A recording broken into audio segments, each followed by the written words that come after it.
Welcome to The Craft and Calling. I am your host, Christine Marie, and I am thrilled for today's conversation. We are talking about how to move from the hustle, the head down type of approach that so many of us exist in our businesses, where frankly, life is passing us by while we're on the job site, while we're behind our computer, while we're working and engaging with men on the field. And our kids are growing up and relationships are literally slipping through our fingers as a result of not having the proper systems in place. And what Mike Abramowitz is here to talk about is the 257 companies that he has impacted through this very process that he's going to introduce to us, the 60,000 plus hours that he has allowed for and really cultivated freedom for so many business owners in the trades like you and beyond. So Mike, thank you so much for joining us here today. What we're going to talk about is so important, and I'm grateful to have you with us. Well, I'm grateful to be here. Thanks, Christine. Thank you. Mike, you have a really powerful why when it comes to your story and what has positioned you to be able to help people in the blue collar field. I love the way that you talk about it. You say blue collar hustle with white collar systems, because there is so often this dissonance of, the white collar is more so wearing the nice, pretty suits and working behind the computer. And then the blue collar is they actually have the grit and the wherewithal to get shit done. And that's actually what you say. You say you help people become free by getting shit done, and especially using AI. It looks like we just switched your camera view. It's a good view, but we did switch it. There we go. There we go. So Mike, can you talk a little bit about what has transpired leading you up till now, especially in relationship to your dad? Your dad's been in the trades for 45 plus years. So I'd love to hear from you. Yeah, again, thank you so much for giving me the chance to just share the story. And we could go in any direction, but I'll just share the origin. Dad, he's 84, started a plumbing company. I'm 40. And the same way he operates his plumbing company today at 84, he still works 6 days a week. He still answers every phone call. Wow. He still goes through different workers through the different seasons. And he goes to the gym, he goes dancing 3 nights a week, goes to the gym 4 or 5 days a week. I mean, he's super active and healthy, and I love him for that. He's ambitious, he's hardworking, he's fun loving, he's super generous. I learned how to give and how to help other people through a lot of his acts of service. So a lot of great attributes. Just growing up, I wish that he attended more of like my National Honor Society or basketball games or any of those types of things. So growing up in New Jersey, youngest of 8, and I was sharing with you in the green room that I'm now the youngest of 9, because a couple of years ago, new brother Chuck went to ancestry.com and realized that we're siblings. So my dad had an oopsie when he was like 17 or 18 years old. So youngest of 9, and there's a large gap between my siblings and myself. So I grew up like a big mama's boy. Like my dad told me when I was 18, I was getting ready to go to college, and he's like, you'll be back in like 2 weeks. You're not going to be able to last on your own type of like challenge, I guess, the good fatherly challenge there. But I shared with you, or before we click record, that mom was diagnosed with ovarian cancer when I was 16. She passed away when I was 20. And that was a really tough season for me because I was studying engineering in college. And I had this like pressure from like dad's voice in my head, like, don't fail, essentially. So It was just like, I just knew how to work. I had work ethic, I had grit, and that's all I was going to do. So I paid my way through college selling Cutco kitchen knives. I read Rich Dad, Poor Dad when I was 20, and I bought my first house when I was 20, and second house was 21. Mom's life insurance, had 3 rental properties before I graduated college. And then with my engineering degree, I decided to open up a career office with Cutco. And then I trained about 5,000 other students to do what I did as a college kid, which is how to learn leadership, selling, and all of that. We did about $20 million in that business. I retired from that business after about 20 years of doing that. But the part of the story that I think is relevant is that during my 20s, there was a lot of valleys. That real estate, the market collapsed in 2008. I was negative $130,000 in debt. I had a Right. 400 credit score. I mean, I just, all I did was grind. I grinded. I ran every single seat in my business. I was administrative. I was sales. I was hiring. I was payroll. Every single seat everything was relying on me. So like, there's no time for a relationship. There was no time for health. There was no time for Right. fun. Until I hired a business coach to kind of help me see that there was another way of doing the same thing, because all I knew was how to work hard, because that's what was modeled for me. But he had an experience in India scaling a company from 6 million to 30 million with 1,400 people underneath him. So he showed me how to like corporatize my small business with like systems and automation and hiring offshore assistants. They were like foreign concepts to me. I was just like, I didn't understand any of that, but he showed me how to do it. And I wanted that because I fell in love with my now wife, and we got married in 2017. I was like, there's got to be a better way of doing this. So that's what happened. So out of the grind and the, I don't know if it's a clean show, but like the shit, essentially, out of the tough, came this desire to want to create a predictable business. And luckily I did, because in 2020, obviously COVID hit, but our son was born on New Year's Eve of 2020 at 1 pound 4 ounces. Oh So my he was a grow preemie. He was 1 pound 4 ounces, and he was due in April, born on New Year's Eve. And we were in the NICU with him in the ICU for 8.5 months. So for 254 days. And during wow. that time, the business that my coach helped me build in those predictability was able to run without me, still do 7 figures in sales without me there. And that's when my wife became a full-time medical mom. I called my business coach and I said, do you think we could partner up and teach other business owners how to create predictability in their business, so that way they don't have to wait for a circumstance to happen? And that's the origin of what we're doing at Better Than Rich. So those now over 100,000 hours and over 290 businesses that we've been able to support. It's not to like help them prepare for if their kid is in the hospital like me, but it's like if they want to go on a vacation without their cell phone, or if they want to be at family dinner at 6 p.m. and like not have to like be constantly in reaction mode all the time. We want to give these guys, like my dad 30 years ago, just an opportunity to have options and allow the business to be a vehicle for their life and not be their life. So that's a very long, short version of the story, and we could go in any direction that you see fit. The last line you said, be the vehicle for their life rather than be their life. Mike, it's really, I just want to honor you for a moment, because so often what is modeled for us is what we automatically do. And it's like you were starting to do that, living in autopilot, modeling your dad. And yet you were able to, thank God, honestly, put in the systems that were necessary for you to, you didn't wait until it was too late. You had everything in place so that when this devastation came, you were able to be with your wife, because how many times has things like that happen? Life happens, and the husband isn't able to sit with the wife in the grief and in the processing and in the time of, actually, you were able to be in the NICU with your son.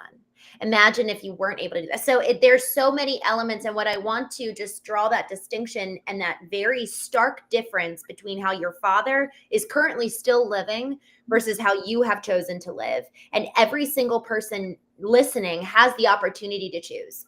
Am I going to be 84 years old, looking back without these deep relationships, or am I going to allow for freedom? But there's a cost to both, right? There's a cost to both ways of living. I love that you actually brought some color to your dad, that he's out dancing and he still does have fun, but he's working 6 days a week, and there's actually a dissonance on the relationship side. Can you talk a little bit about that? So I got to give my dad credit, because he's way better than his parents were. So my dad is raised in the slums of Trenton, no hot water, bed bugs, roaches, no money. Like his dad was a big gambler and like hitting the bottle, and his mom was kind of like pretty absent. So he was the youngest as well. So his like older sister is like 9 years older than him. He tells a story about like he was freezing and he was sick, and she just like laid coats on them because they had no heat and hot water. And he tells me that story because he said he thought he was going to die that night. He was like 4 years old or something, and his parents weren't around. Like, so my dad's upbringing, he really didn't have one. He was like this lone survivor. And so he could only give what he was able to. What's the saying? The saying, yeah, I cannot give to others what I do not have for myself. So he never like knew how to nurture or like be loving and warm and stuff like that. He just did the best that he possibly could. Right. So I want to give that sentiment there. So, but it took a lot of Yeah. time and therapy and journaling and reflection for me to have and find the empathy for his lived experiences, while Mm, also simultaneously having the desire and the wants for me to have the dad that I also want in my life, yeah. and also encourage and challenge and create the relationship that I want to have with him. So there does take a lot of intentionality there. It's not perfect by any means, but I just wanted to capture that. I went on this little tangent to not to avoid the actual question, but I just want to make sure that there is Yeah. color. And the challenges that he has with some of the relationships is because of how he was raised. The decisions that he's made has been about survival. So he Yeah. made an allegiance to Israel when he was younger, because he was born in the early 40s, 1941. He saw like everything that was happening in the Holocaust. He made an allegiance. He's going to be there for Israel. So he fought in the 6 Day War. He fought in the Yom Kippur War. And when he had my older siblings, he decided I made an allegiance to Israel. And he like left his wife and kids to go to Israel to fight in a war. And then he did the same shit when I was a kid when the Gulf War was taking place with his little kids at home. And like, this just gives me a lens of like, again, lone wolf survivor, but a person of his word, to his faith, to purpose, to things that matter most to him. So that doesn't mean relationships didn't matter. It's just he never was taught that really relationships should matter. Mm, But now at 84, he's trying to do the best he can, right? So uh, yes.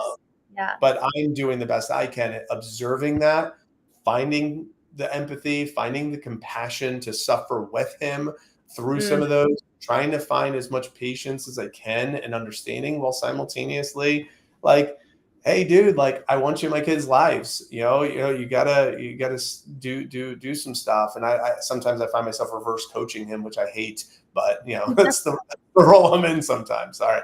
I digress a little bit. So let me kick it back to you though. I love it. I appreciate the color there because frankly, every single one of us has a deep, we were talking about the why when we first started, why in terms of what can motivate us, but then also why in the subconscious because of our lived experience that perhaps we actually haven't worked through. And you mentioned hours of therapy and counseling, which I so respect because now you can actually enter into him and his lived experience. And you said even coaching him, like there is something where sometimes the kids do actually start parenting the parents, whether they intend to or not. And isn't that how it's actually supposed to be? I was thinking about the generational kind of legacy of as the adults get older, they end up getting where they actually really need support at towards the end of their life, and then the children start parenting the parent. And what a beautiful cycle of life where the parents gave so much to the children. And so there's something I actually think very fitting about that, where we're I also actually able to really give. reparenting little Michael too. So Yes. my parts, those childhood parts. So I don't know if you ever have talked about that on the show, but we could always go in that direction too. But there's a lot of that Let's, inner work of reparenting the little kid in me too. So anyway, but mm. sorry. Well, Michael, I actually, let's go in that direction. Let's talk about that, and then I want to come back to systems, if that's okay with you. Do you have time for that to stay on I am subject? all yours. I'm here for it. Love So it. whatever. I love it. What you just brought up is incredibly important. And one of the things about the craft and calling is that we actually do go into some of these topics because we recognize that in the legacy that we want to leave behind, so much of that is the work that we do today. We're actively creating our legacy now, and it requires work. It requires looking in the mirror so that at the end of our life, we don't look back with regret. And we might have some, but the more intentional we're able to live and the more intentional we are to create the life that we want and the legacy that we want, the better. So, can you talk a little bit about what you were just alluding to? Sure. And I will lay this frame. The only way I'm able to do the inner work is because I've created the systems in the business to buy back the time. So I have time freedom to do some self inner Mhm. reflection. If I was so caught up, when I was so caught up in the business, there was no time for self reflection. There was no time for doing deep work and breath work and coaching and all this stuff. It was just like, I got to go make money. I got to go handle my responsibilities, right? Responsibility, ability to respond. And the thing I was responding to was debt, So, Yes. um, during those seasons of struggle and suffering, like it was tough to do the introspection work. However, now that I'm in a season where I set up my schedule and I set up my business that has boundaries protecting my priorities, I have every Monday as a personal day. I have every morning. I have every evening. I have Saturdays for my kids, for my wife to take a break, and I have Sundays for the family where we go out together. I have Thursdays as a date with my wife. So like we have a babysitter that comes. So like I set up a schedule where I could be really intentional. Tuesday, Wednesday, Friday.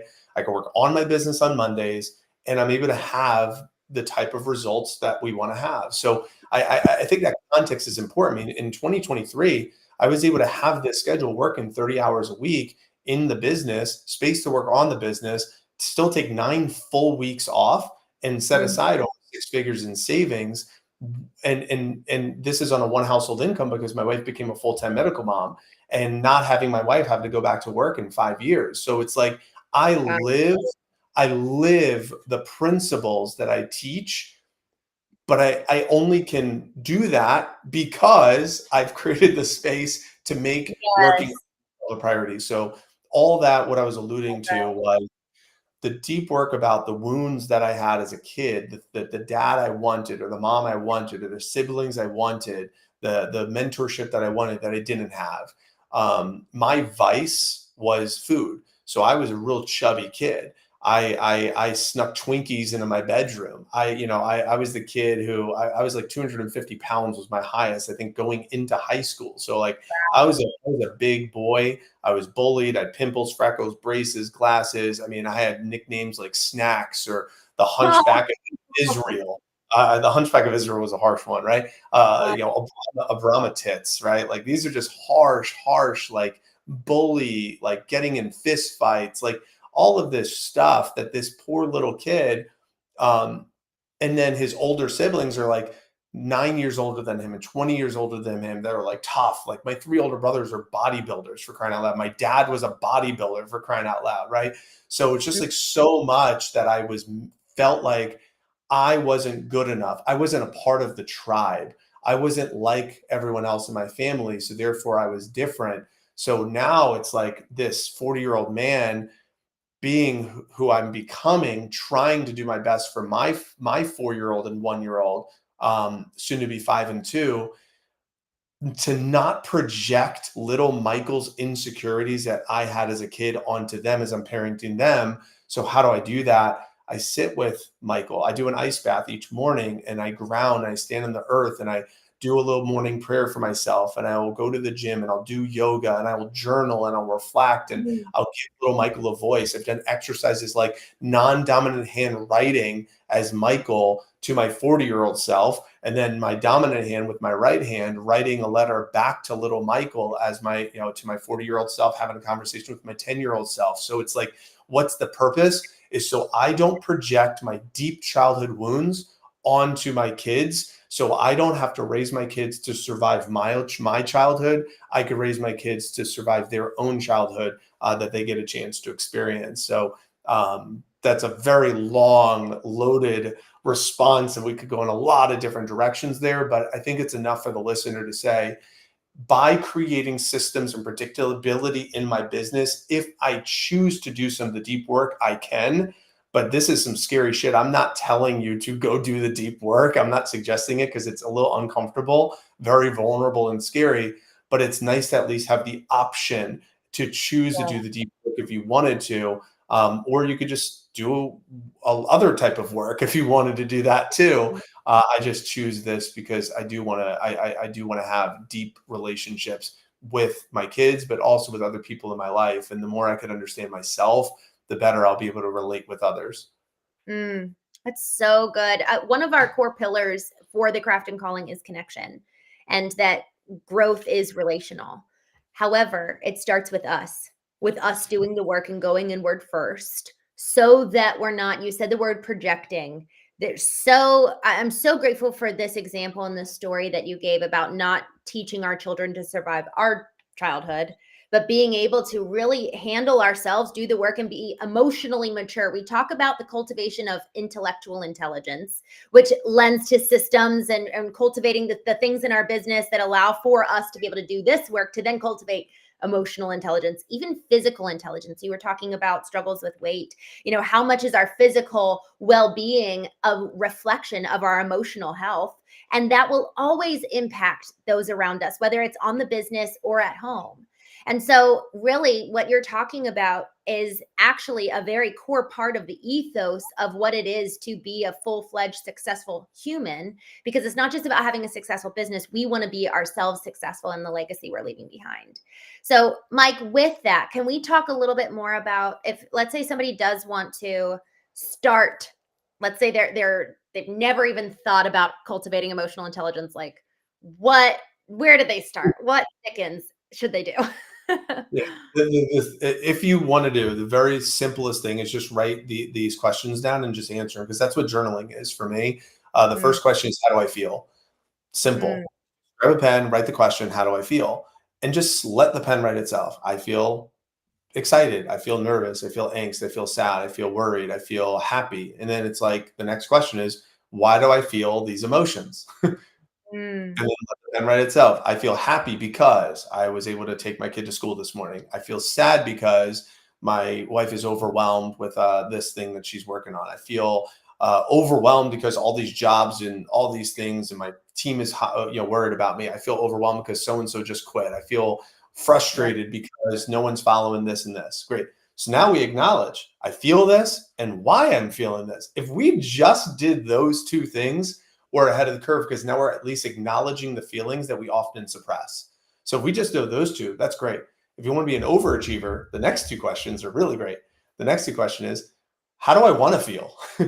Yes. And if we answer that, now we're creating a reframe. So it's like, how do I want to feel? I want to feel empowered. I want to feel certain. I want to feel this. Then it's the fourth question is, what are the actions I can take to feel that? And now we put emotions into action. So I feel what I was feeling. I understand. I acknowledge why I was feeling that. I reframe it to how I want to feel. And then it's, these are the actions. Let me go execute and just move forward with a new set of intentions, without letting the jaded emotions that were lingering in my unconscious nervous system take control. So very basic. I do that check-in very frequently. And I think it's a really simple way for someone to get into the emotional intelligence space. That's where I started.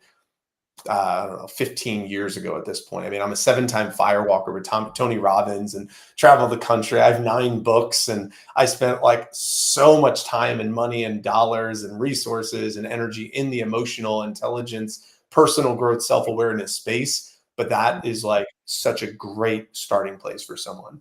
Such a good starting place. I'd love for us to, and we're going to get to systems, I promise. I'd love for us to, before we do, I think this might be the last question before we get there.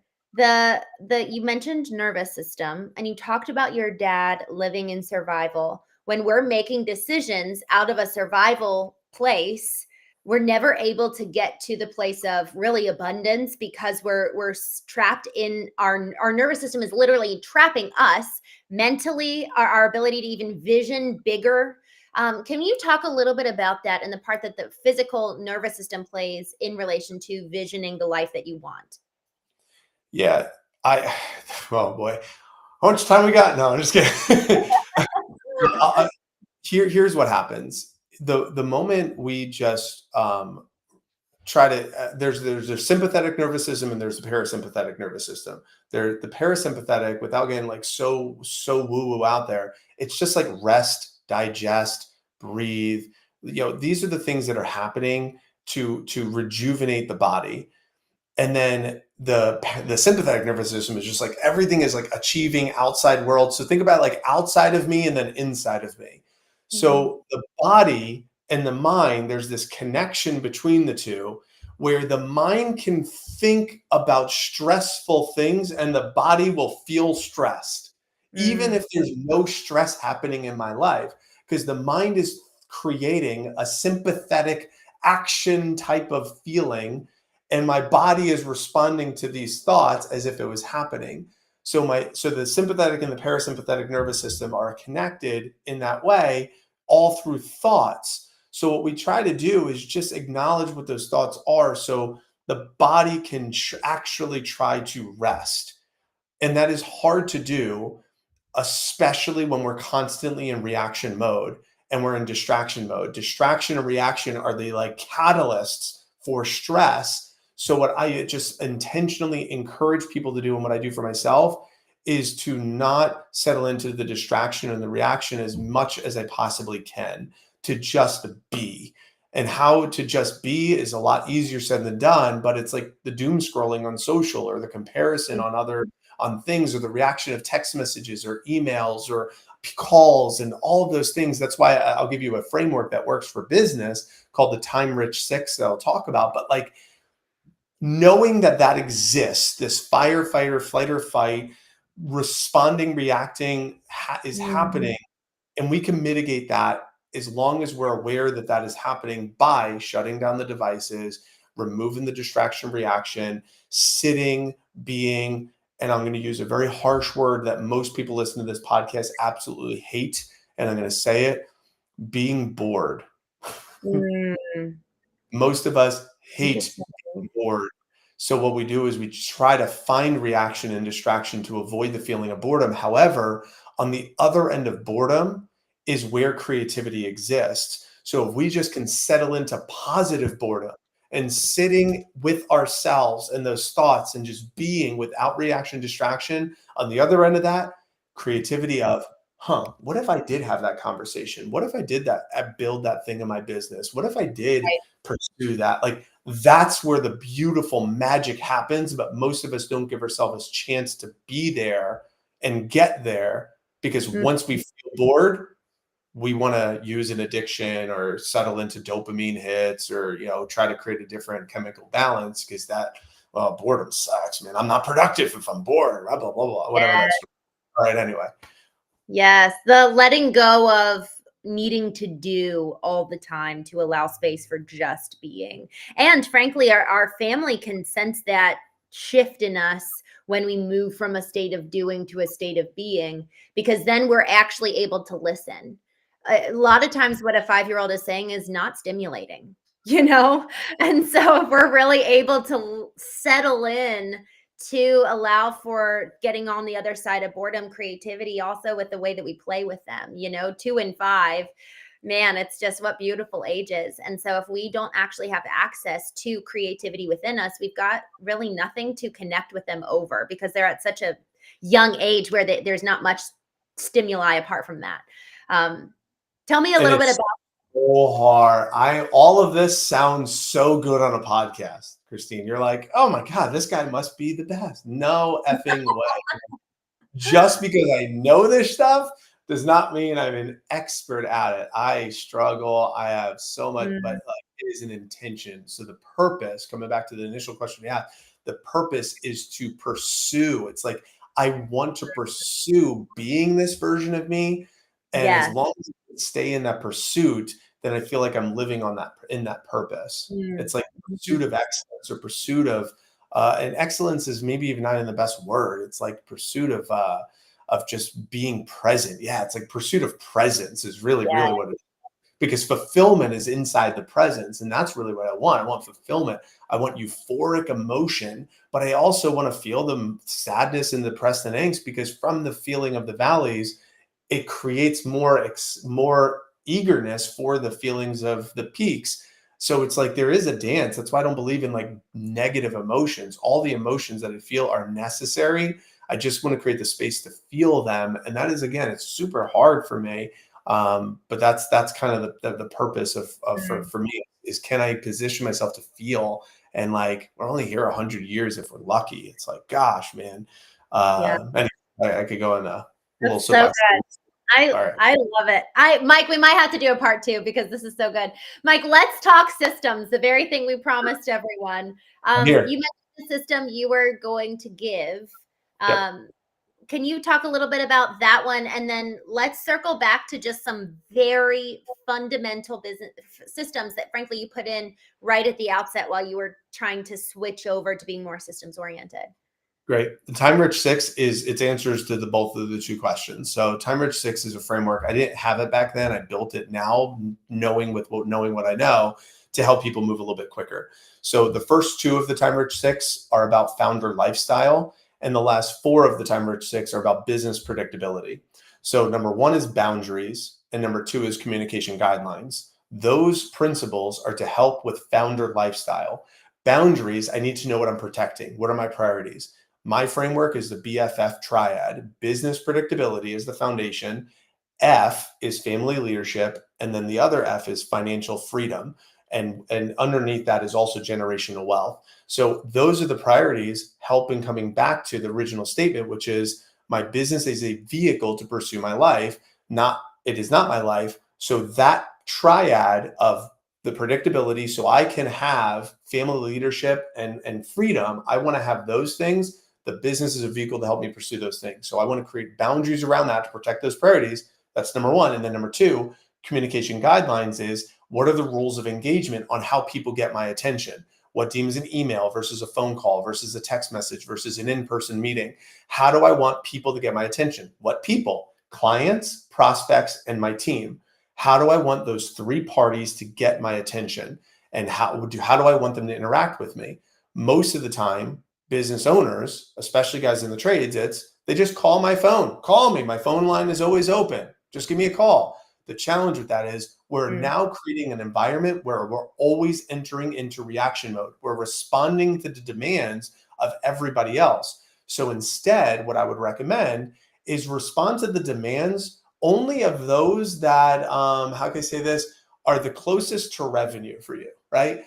If you it's a very direct, blunt way of saying this, but like if there's a way to mitigate how people get your attention by putting some parameters, like, hey, if it's an emergency, give me a call. I'm here for you. But if it could wait till tomorrow, fill out this contact form, and then someone from my company or myself will get back to you tomorrow during normal business hours. It's a request, not a demand. I don't want to lose business over this, but I'm at least going to create parameters. Hey, if it's after hours, shoot me a text message. If you absolutely need me, give me a call, but shoot me a text message instead, right? So we create these parameters. Instead of reaching out to me, let me direct that to my assistant. My office manager, whatever it might be. So boundaries, communication guidelines for founder lifestyle. Before I go into business predictability, comments, questions, curiosities on those first 2.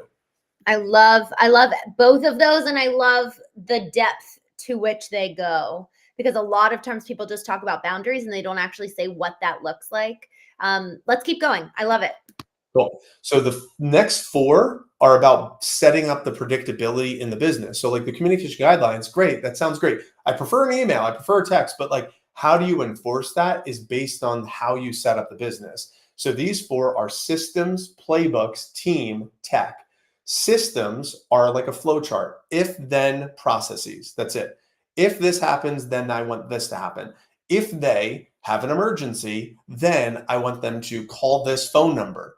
If they don't have an emergency, then I want them to fill out this contact form. So that's all it is. It's just if-thens, processes. That's number 1, number 4, or as far as the systems. And playbooks, right? So playbooks is the documentation of that play. So meaning the SOP or what are the rules, the instructions of how to do the thing, the guidelines. Then it's the team who's running the play. So who's following the playbook? Who's following the SOP? Is it an assistant? Is it an expert? Is it a doer? And then there's the technology. What is the technology that the team member is using? AI, a CRM, or project management software to execute it. So systems, playbooks, team, and tech are the 4 for creating predictability. And I'll give a couple of examples here if that's okay. Yeah, please. Okay. So a friend of mine, Andrea Bryant, she runs a home staging company. She was an educator for like 25 years. She started a home staging company. She was working like 80-hour weeks. So we did this audit of her life and of her business. She was a friend of mine from Tony Robbins. And what we found out is she was lifting every couch. She was in her 40s with arthritis, lifting couches. Like, she's like telling me all the things that she's doing inside the business. So I said, okay, let's build some systems. The first system we need to do is we need to hire a couple of key players. So number one, what are the if-thens? If we need someone who is able to lift a couch, then we need to create a position description that is clearly defined of what are the roles and responsibilities for that, for that role. Great, that's the if-then. The playbook was, let's create the job ad, the description of the position, and we're going to post that onto Facebook Marketplace, Facebook groups, because these guys aren't in Indeed. We're going to put it on social media and meet them where they're at. Ask some friends, whatever. Then who's doing that? Well, we have put in a virtual assistant offshore in Philippines to fire off these messages, fire off these emails, send all this out, handle all the responses, because Andrew should not be doing that because this is like $10, $15 an hour work. So we had a who, and then we used the technology. What was the technology? Well, we used social media, we used email. And then when AI started becoming more relevant, we started using AI so that her virtual assistants can write in like a little bit proper English and whatnot, but that we started using this tech solutions. We even got a cloud phone number for the team to use so that way they weren't coming to her phone. So this is just an example of a system playbook team in tech. We hired these key roles, we filled those, bought her time back, and now she had a little bit more time. We said, all right, what's the next system that we need to do? She's at a client journey. So then we started at the top of the funnel. We say, how do we make sure the clients, we can have a higher conversion rate? Because she was like, there's too many leads slipping through the cracks. So then we said, okay, what is the if-thens? If a lead comes in, how are we getting their information? She's like, well, they call me and I write it down on a notepad and I call them back at some point in time. It's like, okay, let's put a little button on the website that says, and contact, like instead of call me, like just say, put a little button, it says click here, and it pulls up their information, and let's do that. And then once we have their information, then it'll give an opportunity for them to call you, but then you can call them back if you don't get to the phone, or something simple like that. And then it was put a documentation there. Who's going to handle all those inquiries? We had someone handling the inquiries on the phone calls. What technology are they using? We use a CRM. At that point in time, it was like Active Campaign. Now she's on Go High Level. What's the so what? The so what is we can get into the weeds of the business based on this framework of where does it hurt? That's where we're going to start. Meaning, where are you bleeding time and where are you bleeding money? We're going to start there, figure out where it hurts, and then we're going to build predictability using system, if-then logic, playbooks, documentation, team, who's going to execute the plays, and then technology, how can we use tech to support the people that are executing those plays? I have probably another 6 or 7 examples. I've just been ranting for a long time, and I just want to kick it back to you. So, Mike, this is so important. It's so important, especially for those of you listening. I just want to draw a reflection from what Mike just said. It was one problem at a time. And that's one of the biggest things that I really want us to focus on, is that it wasn't midway through the process of his systematic approach to systems playbook team. It was, okay, let's get through all the way and then we'll tackle the next one, because it's so easy. Mike, I see this time and time again where we're just starting to tackle, we're like 80% there when leadership calls or the partner comes in and has another fire, hence the reactivity. So how do we maintain the implementation of this process while not being so like drawn to the fire? Because there actually is something, I think, in us that we love a good fire. We love to be the hero. We love to be the savior. So what's a boundary we can have in place for us as the founders and operators of the business? What we have found is immersion is the answer. Immersive experiences is the answer. It allows us to almost like kidnap the business owner and keep them in a space where they cannot go into reaction or distraction mode. So that's what we do. We call it an install program. We hold them captive and we meet with them for 2 to 3 days to build the infrastructure, build these systems and these playbooks, and plug a team in to get the things done fast in that focused environment. Why? Because in the past we had like coaching programs, we had courses, and it was like piecemeal, an hour here, an hour there. And it was just like so overwhelming because it was like pieced together over time. And to your point, there was always fires and reactions. So now, like, I know this is our offer of what we do with Better Than Rich, but anybody listening to this, you can do this. You sit down and create a war room with your team, and there is nothing else. We're not in the war zone. We're creating a war room to prepare for the war zone so we can win the battle. And that's what we do. So we just did this, I just did this last weekend. He runs a landscape lighting company, just right about a 7-figure landscape lighting, outdoor lighting company. And we built out, I'll look rapid fire real quick, 12-month re-engagement campaign after the point of sale. So the sale is made, and how to create an 11-month sequence so we could get back into their home before their 1-year labor warranty expires. So we could sell them a service agreement along with any upsells and repair anything that is under warranty still. So it was an 18 touch point sequence that's automatically done. So we created all the copy for the email, text, the direct mail, the voice drops, and we recorded everything with videos and everything. All done, put it into a CRM. Now it's done. So the next person that buys, that sequence is done. So next year, he's going to have all these service agreements, service appointments. Another one, a 21-day engagement campaign after they opt in for a lead magnet, which was a lookbook on his website. So we built the lookbook. They click a button, and now there's a 21-day sequence of communication between his company and the prospect, so he can nurture the relationship with ideal goal of booking a call with him, which brings up the next one, a discovery call model. So when they book the call, it has a 3 email sequence with videos prepping them for the call. And then once they're done with the call, setting up an on-site visit with a 3 email sequence with videos prepping them for the on-site visit. So it's creating pre-frames about budget, expectations, what differentiates us from the competitors. So it's a very predictable sequence built. We did all the recordings, all the copy, all the language, all the templates, installed it right into the CRM. So it's all able to happen behind the scenes. Same thing with meta ads. Someone fills out the link on a meta ad. What happens after they click the button? Built an entire sequence. It's like maybe a 45-day sequence that someone enters into after they just say, I'm interested in this, after he sees the meta ad that was shown, so we can nurture the relationship with the prospect with the hopes of booking the call. So then they go into the other sequence. And the last one is all of his past clients.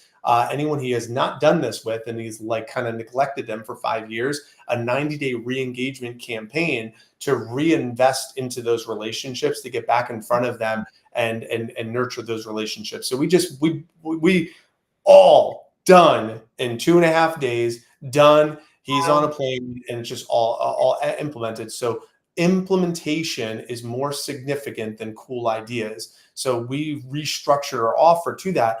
The purpose of me sharing this is not about Nick and who we did this with. It's anyone listening to this. You don't need us to do this. You need to create.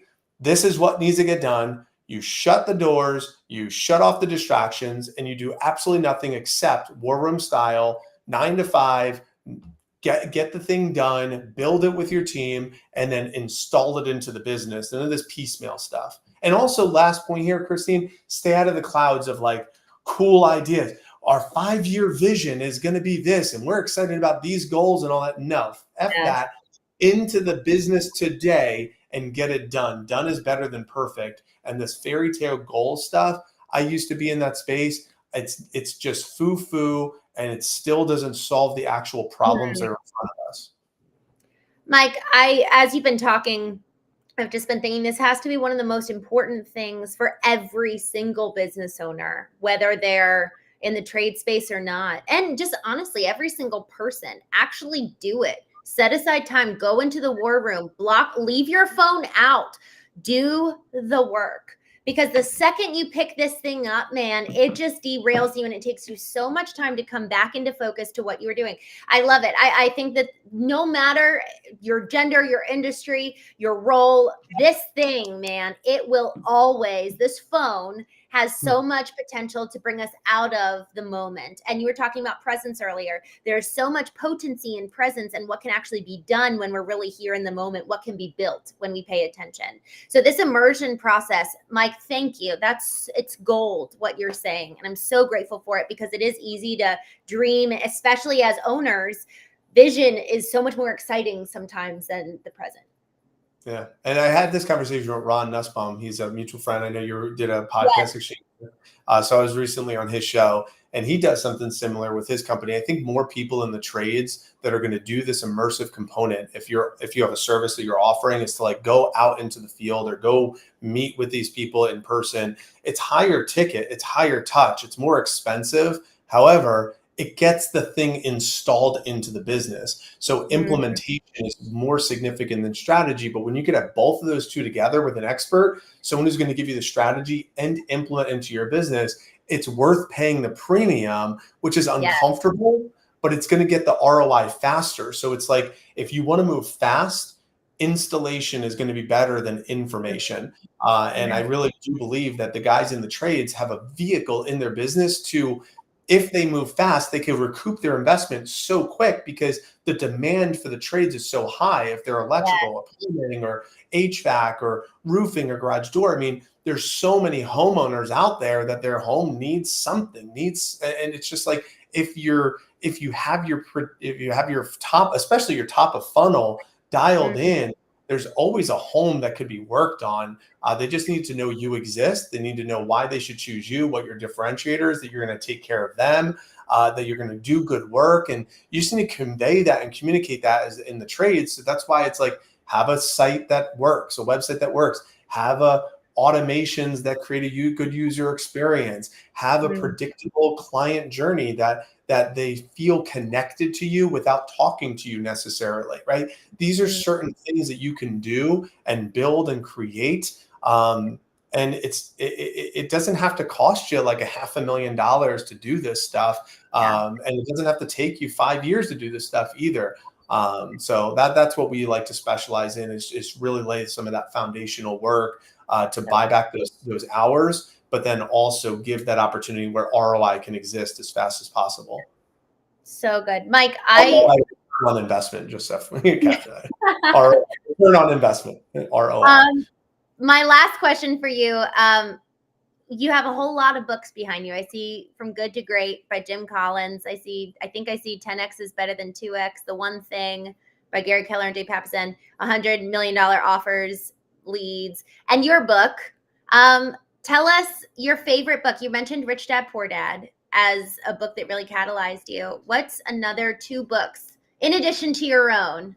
No, don't worry about my book. My books were written like 10 years ago, and that version of me is not the same version of me. So Grab Tomorrow was yesterday. So I have Buy Back Your Time highlighted on my shelf. I know it's hard to see in the frame. I don't know if you can see it in the frame, so I'll just bring it over here. But Buy Back Your Time by Dan Martell is a great one because it simplifies the idea of delegation admin work. So replacement ladder, administrative, marketing, fulfillment, sales, and leadership. And he has just like great frameworks. 80% done by someone else is 100% awesome. 10-80-10 rule of delegation. I do the first 10%, you do the middle 80%, and then I'll do the final 10% to make sure. Like a lot of that is really, really good. So I love Buy Back Your Time. I studied it. I teach it. I implement it into my life and business. So Buy Back Your Time by Dan Martell is a great one. For someone in the trade specifically, I will recommend The E-Myth by Michael Gerber. If someone has not read The E-Myth by Michael Gerber, he talks about systems thinking. There's specifically an E-Myth for contractors version of that. And I really think that if you read that, you will reimagine what it means to be in business, running a predictable machine, creating an exceptional user experience. And one of the examples he talks about in the book is going to a hotel and ordering a coffee at the restaurant, but then the next morning, that coffee that he ordered at the restaurant is also in his room, and they were set it as a timer to go off when they asked him what time he was going to wake up. It was synced with the alarm to like make the coffee at the same time. Oh my gosh! Food delivered to the room. It was just like an exceptional user experience at the hotel staff. And how they built the documentation and all the predictability around it. It's a really, really cool book. It's a great story. Michael Gerber's E-Myth is a great one. And Buy Back Your Time by Dan Martell is a great one. Amazing. How can people learn more about you, Mike? I'm so grateful for what you're doing and the freedom you're buying people. Well, forget about me. I'd like to give a gift to everybody. Like they can stay in touch with me, but if they go to betterthanrich.com/GSD for get shit done, you'll hop on my calendar, and whatever you need in your business on anything we talked about, like a system installed, or you need a custom AI for your business, or you just are like, you don't know where to start, or you're like stuck at this, that will Wow. take you directly to me. I will build 4 systems for you fast. No pitch, no US. I do this for 2 reasons. Number one, it's market research. The more conversations they have, the more I learn about where it hurts for guys in the trades, and then we can solve for them with our paid offerings. But number two, every time at the end of those conversations, the reason why there's no pitch is because I will ask the question, was this helpful for you? And they'll say yes. They say, great. Would you mind giving us a testimonial about your experience with us? And that's going to be the best currency that I can get. So the more value I could add to the marketplace, then the more people are saying this was so helpful, which helps us with our marketing and everything. So it's a win-win. And that's what I like to create as far as adding value. So betterthanrich.com/GST. GSD, I will get you a win. I promise you. And all I ask in return is if it was helpful, is just to let us know it was helpful so we can share that with other people. What a good offer. You said 4 systems in 30 minutes, no pitch. That's great. Mike, I love it. I love it. I'm so grateful for your time, my friend. Thank you. And go to betterthanrich.com/GSD and you can book that time with Mike directly. Mike, thank you. Appreciate you. Thank you. I appreciate you as well.